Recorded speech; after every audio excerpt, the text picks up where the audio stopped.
अनुसूचित जनजाति के लोगों और अन्य परंपरागत वन निवासियों को अपनी विभिन्न जरूरतों के लिए सामुदायिक वन अधिकार पट्टे की आवश्यकता होती है। चारागाह, खाद्य फल, तालाब, जलाने की लकड़ी, लघु वन उपज जैसे कि बांस, ब्रश की लकड़ी, स्टंप, बेंत, टसर, कोकून, शहद, मोम, लाख, तेंदुपत्ता, चिकित्सकीय पौधे और औषधियां, ये सभी सामुदायिक वन अधिकार हैं। उदाहरण के तौर पर ये उदयपुर के आमली घाटी गांव का चारागाह है। स्थानीय निवासियों को अपने पशु चराने और घरेलू उपयोग की लकड़ी के लिए चारागाह पर अपना हक चाहिए, लेकिन ये चारागाह वन विभाग के अधिकार क्षेत्र में आता है। गांववासी ग्राम सभा में जाकर चारागाह पर अपना अधिकार पाने के लिए आवेदन करते हैं।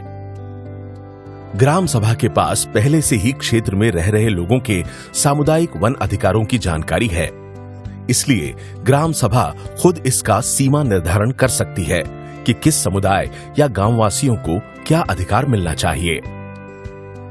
गांव के निवासियों के आवेदन पर ग्राम सभा अपना निर्णय निर्धारित करती है। ग्राम सभा चाहे तो मौके पर वन अधिकार समिति के माध्यम से सत्यापन और सीमा निर्धारण की कार्यवाही भी कर सकती है। ग्राम सभा गांववासियों के पक्ष में अपने निर्णय को उपखंड स्तरीय समिति को भेजती है। यह समिति अपना निर्णय जिला स्तरीय समिति को भेजती है। जिला स्तरीय समिति गांववासियों को इस चारागाह का अधिकार पत्र जारी कर देती है। चारागाह की तरह ही वन उपज भी सामुदायिक अधिकार है। इस वन उपज का उपभोग करने के साथ ही ये निवासी इसे स्थानीय बाजार में बेच सकते हैं। जैसे कि आपने देखा, सामुदायिक वन अधिकारों के लिए ग्राम सभा में आवेदन किया जाता है। ये आवेदन गांव के मुखिया द्वारा या समुदाय द्वारा निर्धारित अन्य किसी व्यक्ति द्वारा किया जा सकता है।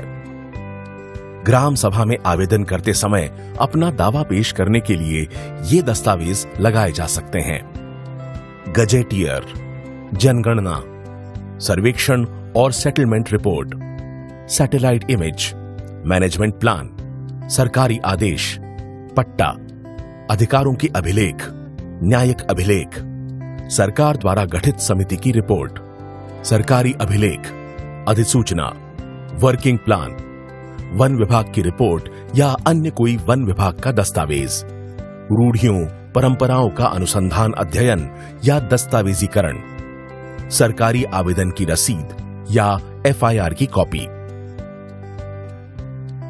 इसके अलावा जिस सामुदायिक अधिकार के लिए आवेदन किया जा रहा है उससे जुड़ा कोई अन्य साक्ष्य भी लगाया जा सकता है, जैसे कोई जमीनी हक, चारागाह, जलाशय, वन भूमि, सिंचाई क्षेत्र से जुड़ा अन्य कोई साक्ष्य।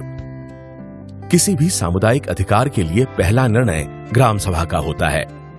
ग्राम सभा अपना निर्णय उपखंड स्तरीय समिति को भेजती है और उपखंड स्तरीय समिति इसे जिला स्तरीय समिति को भेजती है। अगर किसी व्यक्ति अथवा समुदाय को ग्राम सभा के निर्णय से आपत्ति है तो 60 दिनों के भीतर उपखंड स्तरीय समिति में याचिका दायर की जा सकती है। उपखंड स्तरीय समिति इसकी सुनवाई करने से 15 दिन पहले संबंधित समुदाय को सूचित करती है। सुनवाई के बाद उपखंड स्तरीय समिति दस्तावेजों के आधार पर खुद वेरिफिकेशन करती है। फिर इस वेरिफिकेशन के आधार पर ग्राम सभा के निर्णय में सुधार करके अपना निर्णय जिला वन अधिकार समिति को भेज देती है। कुछ मामलों में ग्राम वन अधिकार समिति को फिर से वेरिफिकेशन के लिए भी कहा जाता है। उपखंड स्तरीय समिति के भेजे निर्णय के आधार पर जिला स्तरीय समिति सामुदायिक पट्टा जारी कर देती है। इसी तरह अगर उपखंड स्तरीय समिति के निर्णय से कोई नाखुश हो तो 60 दिनों के भीतर जिला स्तरीय समिति में पुनर्विचार याचिका दायर की जा सकती है। जिला स्तरीय समिति का निर्णय अंतिम व सर्वमान्य होता है। परंपरागत वन निवासी अपना जीवन यापन करने के लिए वन संपत्ति का इस्तेमाल जरूर करते हैं, लेकिन इन वनों का और आसपास के क्षेत्रों का पूरा ध्यान रखते हैं। इन वनों का इनसे बेहतर कोई रखवाला नहीं है। सरकार ने वन रहवासियों के सामुदायिक अधिकारों पर हक पाने की प्रक्रिया को सरल बनाया है ताकि ये रहवासी इन वनों से अपनी आजीविका कमा सकें। अपनी परंपराएं कायम रख सकें और अपने परिवार को एक बेहतर जीवन दे सकें।